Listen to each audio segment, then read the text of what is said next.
Hey guys, welcome back to the Mental Health Pit Stop, a channel where I provide you quick and easy tips to help you through your journey of life using my expertise as a therapist in the UK. In today's video, we're going to talk about 5 CBT skills that you can use right now. As always, if you enjoy the content, please leave a like, subscribe, and comment down below for more. Otherwise, without further ado, let's get into the video. The stop technique is one of my most favorite skills as it helps improve self-awareness and can help you make well-informed decisions during those times where you feel stressed. Here's how it works. Stop what you're doing. Put down the phone, stop typing, simply take a moment to be. Try to breathe deeply, even if it's taking one slow inhale and exhale to try and regulate your breath. Take a moment to sit with what it is that you are feeling. Ask yourself questions. What thoughts am I having? What emotions are coming up? What's really going on here?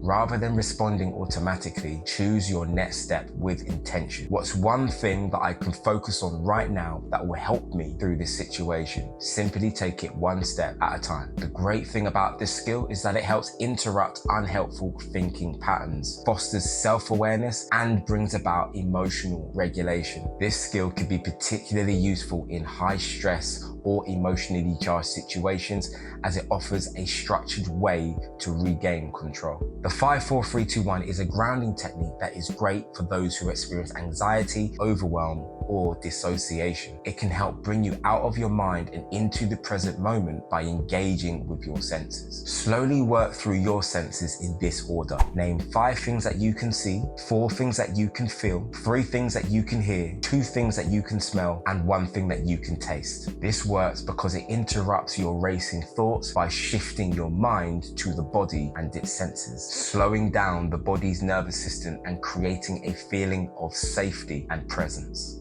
Worry time is a tool that I spoke extensively on in a previous video, so if you want the full breakdown, go check it out. But in a nutshell, this technique works by setting aside a specific time each day, giving yourself permission to worry. The brain learns that not all thoughts need immediate attention. You can reduce your worry by postponing your repetitive thinking, and in doing so, you learn to control your worries, not allow your worries to control you. Here's how it works. Throughout the day, when a worry arises, simply jot it down using a worry diary. This could be the notes app on your phone, and then re-engage your focus back to the present or fully engage in an activity. Pick a specific and consistent time that you'll have available to worry. During your worry time, you're going to want to find a place that is quiet and away from all distraction. At this point, start to read through your worries and engage with them. Ask them questions such as, is the worry as bad now as it was when I first had it? Has anything changed? Can anything change? Is there any real reason for me to be focusing on this worry right now? When worry time is up, it's a good idea to end your worry time with a planned activity. Go make food, go for a walk, go have a shower, anything that takes you out of your worry cycle and back into the present. This technique ultimately gives your mind structure. Again, for more of a breakdown, check out the previous video to really start to feel the full effects. This technique works really well when wanting to shift your focus away from unhelpful, repetitive, or intrusive thoughts about the past. This is particularly useful for those thoughts that feed your anxiety, self-doubt, or rumination. When you begin to ruminate and think about things of the past, ask yourself 3 specific questions. Is this thought helping me solve a problem? Is this thought helping me understand something new? Is this thought helping me towards meaningful action? If you don't answer yes to at least one of these questions, then the chances are you're ruminating, not reasoning. You're looping,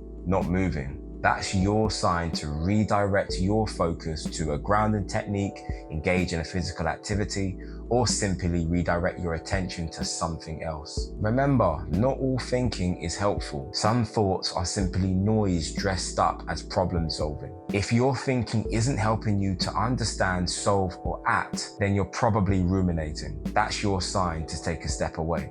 Deep breathing is my most favorite breathing technique because it helps regulate your breath in a fulfilling and natural way. When we feel anxious, this triggers our sympathetic nervous system, which activates the fight or flight response. This leads in a surge of cortisol and can cause symptoms like increased heart rate, hot or cold flushes, sweating, and irregular breathing. However, by simply regulating the breath, this can activate the parasympathetic nervous system, which takes us away safe for the fight or flight response and helps us with clarity, control, and regulation. Here's how to do it. Inhale for 4 seconds through your nose, hold that breath for a further 4 seconds, and then exhale for 6 seconds, making sure you pucker the lips as if you were blowing through a straw. Then repeat the cycle for a minimum of 2 minutes. If you're finding this difficult, then the chances are you are breathing too quickly. Try to slow down each inhale and exhale throughout this process. That's all the skills that I have for you today. I do hope you've enjoyed. If you have enjoyed this video, please leave a like, subscribe, and comment down below. As always, stay curious, stay positive, and take small steps towards a healthier mind. Until next time, take care.